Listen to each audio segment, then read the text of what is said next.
د مولانا جلال الدین محمد بلخي د حکایتونو د لړۍ دریم حکایت. د هغه یهود باچا کیسه چې نصرانیان به یې وژل. ډېر کلونه پخوا یوه ظالم یهودي باچا ژوند کاوه چې له عیسویانو سره یې سخته دښمني درلوده. هغه د عیسی علیه السلام زمانه وه. په حقیقت کې عیسی او موسی علیه السلام د خدای پیغمبران له یوه ګوهره و، خو سلطان ته موسی علیه السلام تر ځانه هم ګران و. سلطان له توپیره ډک چلند کاوه، لکه هغه شاګرد چې هر شی به ورته دوه ښکارېدل. استاد ورته وویل لاړ شه هلته هغه ښیښه راوړه.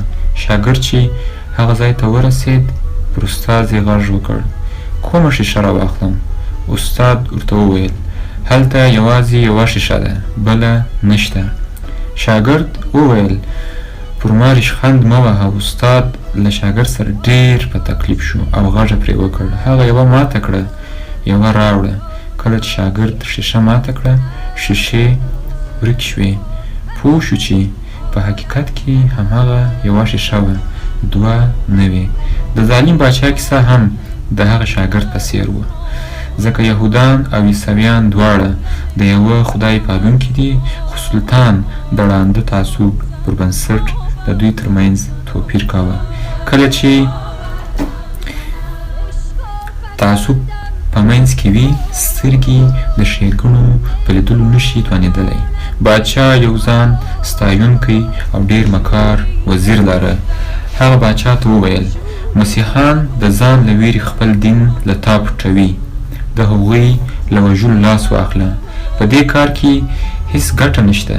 هر څومره چې ته پر دوی سختي راولې هغوی خپل دین له تا پټوي.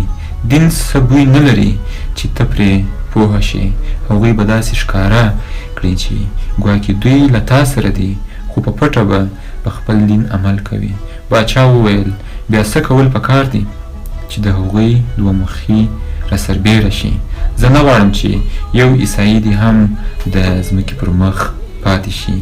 که پټ وي یا ښکاره له دوی ورکېدل غواړم. وزیر وویل زما غوږونه، پزه او لاس را پرې کړه. په ښار کې مې په دار وځړوه. تر وژل کېدو د مخه چاته ورزده کړه چې زما د بخښنې لپاره دې تا ته عذر وکړي. ته به عذر ومنې په دې شرط چې له ښاره دې ووځي. سمدلاسه ما له ښاره وشړه. په دې توګه به زه د هغوی ترمنځ د نفاق اور بل کړم. زه به هغوی ته ووایم عیسوي یم. باچا را باندې خبر شو، ځکه یې دا چلند را سره وکړ. ما باچا ته ډېر وویل چې زه ستا په دین یم، خو هغه زما په خبرو باور ونه کړ. خو باچا وویل زه په دې قادر یم چې ستا د سینې منځ ووینم، داسې لکه چې زما له سینې څخه ستا سینې ته لاره وي. ځکه ستا په خبرو مې یقین نه کېږي که عیسی علیه السلام زما مرستې ته نه وي راغلی. هغو زهرو وژلم، سره له دې چې زه د هغه لپاره ځان قربانوم او نورو تکلیفونو ته تیار یم. خو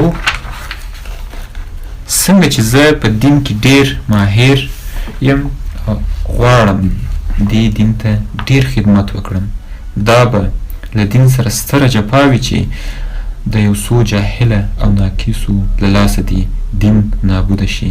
زه له خدای او عیسی نه مننه کوم چې د دې دین لارښود یم. زه له یهودانو څخه تښتېدلی یم چې خپل زینار ترملا کړم.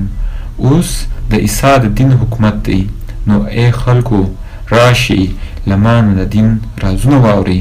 سلطان ته د وزیر مشورې خوند ورکړ، عمل یې پرې وکړ.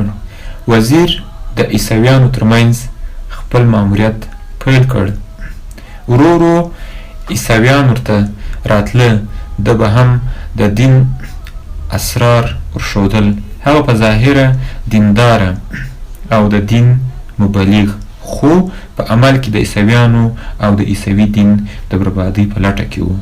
د وزیر خواخوږو له هغه څخه پوښتنه کوله څنګه کولی شو چې د نفس د غوښتنو پر وړاندې ودرېږو. څنګه کېدای شي چې په عمل کې مخلص شو؟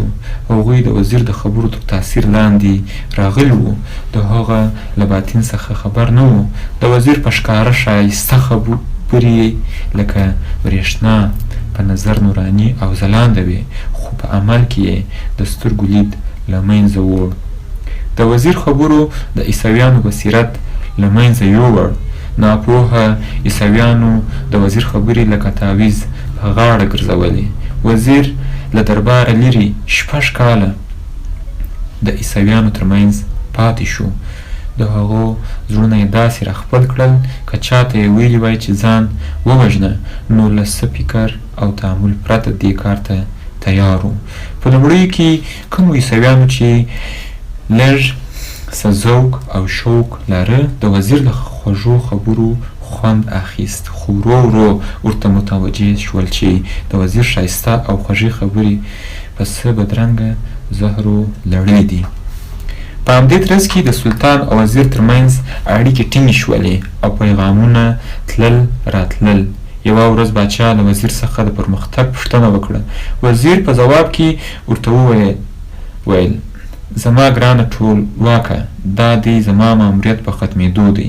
په دوی کې به ډېر ژر ستره بدمرغي او ناورین رامنځته شي. په هغه وخت کې د عیسی علیه السلام قوم 12 مشران درلودل چې د 12 قبیلو مشري کول. وزیر هر یوه ته لیکلي تعویضونه ورکړي وه چې یو د بل پر ضد لیکل شوي وه. یوه یې ریاضت او لوږې ته هڅاوه او بل ته یې ویل د توبې د قبلېدو یوازینۍ لار همدا ده. هغه بل ته یې لیکلي وو په ریاضت کې هیڅ ګټه نشته، د نجات لاره یوازې سخاوت او ورکړه ده. همداسې یې بل ته لیکلي وو ریاضت، لوږه او ورکړه ښکاره کفر دی. تاسې باید پر خدای توکل وکړئ. هر هغه څه چې هغه درته غوره کړي وي ویې منئ. دا د الله جل جلاله خوښه ده. یو په آرام ژوند او نعمتونو ازمایي، بل په تکلیفونو او محنت سره.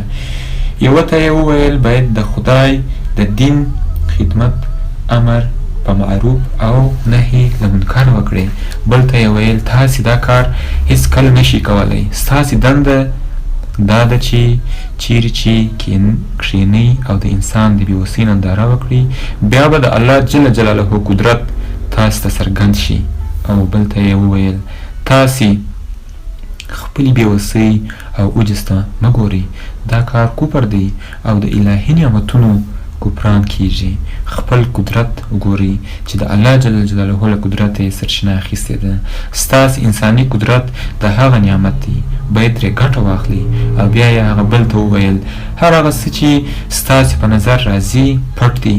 او هغه بل ته یې وویل هېڅکله هم د بحث او استدلال ډیوه مه بندوه، له دې پرته د وصال څکه هم ونه کړئ. هغه بل ته یې ولیکل د بحث او استدلال ډیوه مړه کړه. که داسې وکړئ د ایمان زرګونه ډیوې به دي خدای په زړه کې بلې کړي او له همدې لارې به د الله جل جلاله لقا ته ورسیږي. یوه ته یې ویل دنیا پرېږده، زهد او تقوا ته مخه کړه.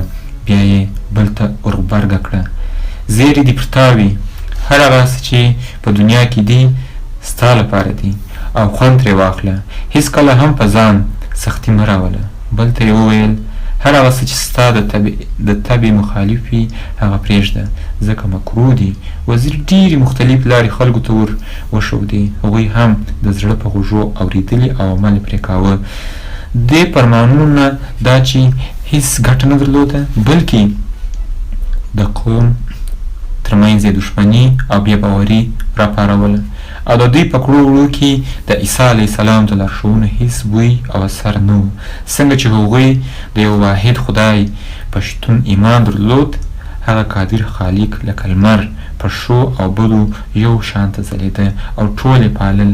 الله جل جلاله دوی خپل لوري ته وبلل. الله جل جلاله دوی خوښ او هدایت یې ورته وکړ ځکه چې دوی له یوه خدای سره مینه کوله. وزیر هم لکه باچا غافل او ناپوه د هغه خدای د ارادې پر وړاندې درېدلی و چې ازلي او ابدي دی، هیڅ کله به نابود نشي. دا جهان چې موږ ته ډېر لوی ښکاري هغه ته وړوکی او له ذرې هم کم دی. هغه موسی علیه السلام ته داسې عصا ورکړه چې د فرعون له غشي تیره و او د جالینوس عقل ورته حیران پاتې کېده. د نمرود د اور پر وړاندې د ابراهیم علیه السلام ساتنه وکړه. نو انسان دا وس نه لري چې د هغه د قدرت پر وړاندې دی ودرېږي. بیا وزیر نوي مکر ته مخه کړه، موعظه یې پرېښوده، د عضلت ګور ته لاړ. د دې کار په کولو سره هغه په خپلو مریدانو کې د ده د لیدو اشتیاق پیدا کړ. هر چا به غوښتل ژر تر ژره د وزیر مبارک مخ وویني. وزیر 40-50 ورځې له صومعې راونوته. خلک د هغه د لیدو لپاره د لیونیانو په څېر ترپېدل. وزیر د ریاضت له کبله ډنګر او ملا یې کږه شوه. د هغه مریدانو شپه او ورځ ژړا، زارۍ او اوښکې تویولې. خلک وزیر ته ورغلل چې ای زموږ ګرانه، له تا پرته موږ هغه ړانده ته ورته یو چې عصا نه لري. د خدای جل جلاله لپاره پر موږ رحم وکړه، بیرته راشه. خلکو وزیر ته وویل ای حکیمه، تا چې د ځان او موږ ترمنځ پرده غوړولې، بېلتون دې رامنځته کړي، له هر چا نه د هغه د وس په اندازه هیله لره. موږ ستا د خبرو په اورېدو بېهوشه کېږو. ته لکه سیند داسې یې او موږ په تا کې ډوب یو. کله چې ته پر مځکه یې موږ تر اسمانه ځمکه غوره ګڼو. له تا پرته دا دنیا پر موږ تیاره او تنګه ده. مهرباني وکړه بیرته راشه. وزیر وویل که زما منئ نور ما مه ځوروئ، له دې ځایه وتلی نشم. ما ته امر شوی چې همدلته په دې ګوټ کې پاتې شم او په خپل باطني حالت بوخت اوسم. خلکو وویل موږ ستا خبرې منو، بل هیڅوک د دې توان نه لري چې ستا په څېر خبرې دې وکړي. زموږ اوښکې ستا لپاره بهیږي. موږ لکه چنګ داسې یو، ومو غږوه. موږ لکه غر داسې په موږ کې چې کوم غږ دی هغه ستا دی. موږ لکه شپېلۍ داسې یو او ته زموږ غږوونکی یې. موږ لکه سترنج داسې یو چې په ماته او بریالیتوب کې هیڅ دخل نه لرو، دواړه ستا دي. وزیر ناره وکړه چې ای زما مریدانو، عیسی علیه السلام ماته امر کړی چې له خپلوانو او دوستانو پرته ژوند وکړم. د خپل وره مخ ته دیوال کېږدم تر څو له دې ځایه ونوځم. ما مړ وګڼئ، راسره خدای پاماني وکړئ. سره له دې چې لکه سوځېدونکی لرګی تر اور لاندې یم، خو له مرګ څخه هیڅ ویره نه لرم، ځکه چې له عیسی علیه السلام سره به په اسمانونو کې اوسم. بیا وزیر هغه 12 مشران په وار وار راوغوښتل او له هر یو سره یې بېلې خبرې وکړې او ویې ویل له ما وروسته د دین لارښودې، ته د مشرۍ وړ یې. هر چا چې ستا خبره ونه منله هغه راونیسه، برمته یې کړه او که لازمه وه ویې وژنه، ځکه دا د عیسی علیه السلام فرمان دی. تر هغه چې زه ژوندی یم دا راز به چاته نه وایه. دا تعویض واخله، په دې کې د عیسی علیه السلام د دین ټول احکام لیکل شوي. دا به په ډېر فصاحت او بلاغت سره خپل امت ته لولې. وزیر هر یو ته وویل چې د حق د دین نیابت ستا حق دی. هر یو ته یې ورکړي تعویضونه یو د بل پر ضد و. بیا هغه 40 ورځې ځان له خلکو لرې کړ چې ګنې مړ شوی. کله چې خلک د وزیر له مرګه خبر شول، په هدیره کې خلکو د وړوکي قیامت ننداره جوړه کړه. ټولې طایفې، که عرب، ترک، رومي او که کردو د عذاب په ټغر کښېناستل. تر هغو یې اوښکې بهولې چې له سترګو یې وینې راغلې. یوه میاشت وروسته خلک راټول شول او له خپلو مشرانو یې پوښتنه وکړه په تاسې کې څوک د مشرۍ لپاره غوره شوی چې موږ هم هغه د خپل مشر په توګه ومنو. د هغو مشرانو له ډلې یو کس مخته راغلی، ویې ویل زه د هغه مشر ځایناستی او د عیسی علیه السلام نایب یم. دا لیک زما د وینا پر رښتینولۍ شاهدي ورکوي چې نیابت زما دی. بل مشر راودانګل، له تخرګ څخه یې تعویض راوویست. ویې ویل د هغه دعوه درواغ ده. له دې سره دواړې تورې راوکښلې. مشران په دوه برخو وویشل شول، لکه ځناور یو د بل په وژلو بوخت شول.